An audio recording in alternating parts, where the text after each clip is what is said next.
चल चल पुलिस का प्रॉपर्टी डैमेज करते चल।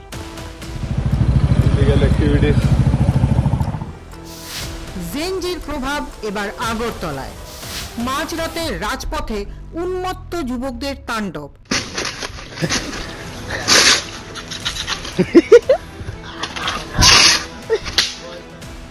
কোন পথে নবপ্রজন্ম?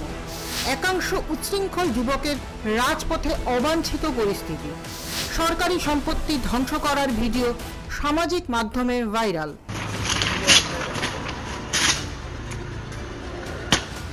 নতুন করে প্রশ্ন উঠেছে আগরতলা শহরের রাতের পরিবেশ নিয়ে।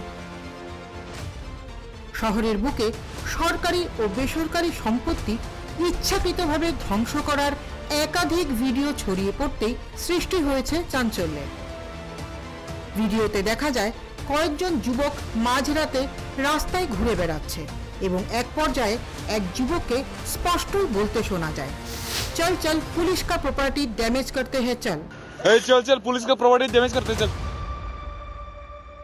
এমন প্রকাশ্য উস্কানি এবং দম্ভ দেখিয়ে তারা ট্রাফিক সিগন্যাল থেকে শুরু করে লাইট পোস্ট সহ বেশ কিছু উপকরণ ভেঙে তার সঙ্গে নিয়ে চলে। এমনকি শুধু ভাঙচুরেই সীমাবদ্ধ ছিল না তাদের উৎপাত।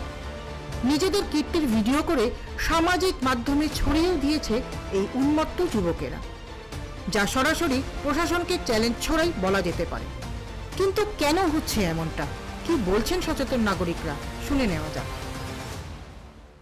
পুলিশ আর প্রশাসনকে তোয়াক্কা করে না, অর্থাৎ কোনো মতে ভয় পায় না বা কোনো ধরনের ডাইরেক্ট বা ইনডাইরেক্ট কোনো ধরনের ইম্প্যাক্ট হয় না পুলিশের অ্যাক্টিভিটি নিয়ে, তখনই কিন্তু সমাজে একটা বিশৃঙ্খলা পরিবেশ তৈরি করে বেশ কিছু উচ্ছৃঙ্খল জনতা।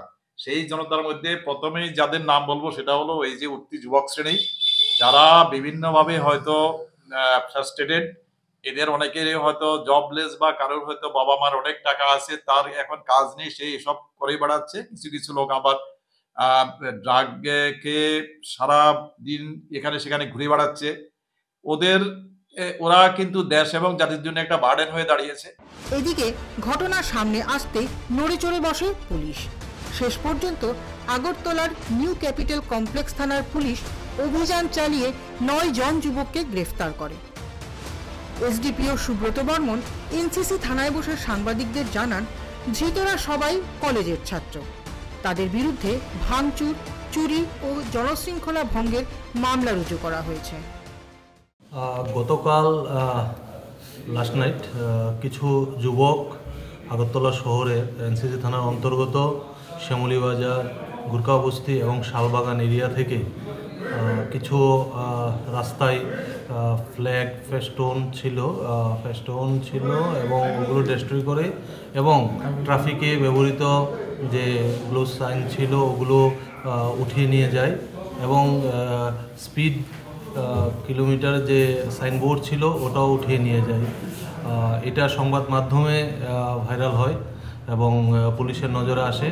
পুলিশ সঙ্গে সঙ্গে সিসিটিভি ফুটেজ খতিয়ে দেখে ওদের আইডেন্টিফাই করতে সক্ষম হয় এবং সেই সুবাদে আমরা 9 জনকে আটক করি এবং ওদের প্রত্যেকে কনফেস করেছে কালকা ওরা মদমত্ত অবস্থায় এই কাজটা করেছে। তবে ঘটনার পর থেকে একটাই অভিযোগ, এত সিসিটিভি থাকা সত্ত্বেও কাউকে নজরে পড়ল না কিভাবে? রাতের বেলায় পুলিশের টহল কেন যথেষ্ট ছিল না? তাহলে কি রাতের আগরতলা নিরাপত্তাহীন? আগরতলার এই অশান্ত পরিবেশ নিয়ে বিশিষ্ট ব্যক্তিদের কি মতামত, আসুন শুনে নেওয়া যাক। আগরতলা একটা তিলোত্তমা শহর, সুন্দর শহর, সারা ভারতবর্ষে একটা সুনাম আছে, কিন্তু সেগুলো কতিপয় দুষ্কৃতিকারী যাদের কোনো ধর্ম নেই, যাদের কোনো রাজনৈতিক সঠিক পরিচয় নেই, এই ধরনের বিশেষ করে এই যে অধঃপতন, বিশেষ করে ইয়ং জেনারেশনের উপর যে অধঃপতনগুলো, এগুলো খুব লজ্জাজনক। এগুলো আগামী ভবিষ্যৎ প্রজন্মকে একটা ধ্বংসের পথে নিয়ে যাচ্ছে। সেই ক্ষেত্রে আমাদের প্রত্যেকটা নাগরিকের যেমন উচিত, তেমনিভাবে প্রশাসন কি করছে সেটা নিয়ে একটা বিশাল প্রশ্ন দাঁড়িয়ে গেছে।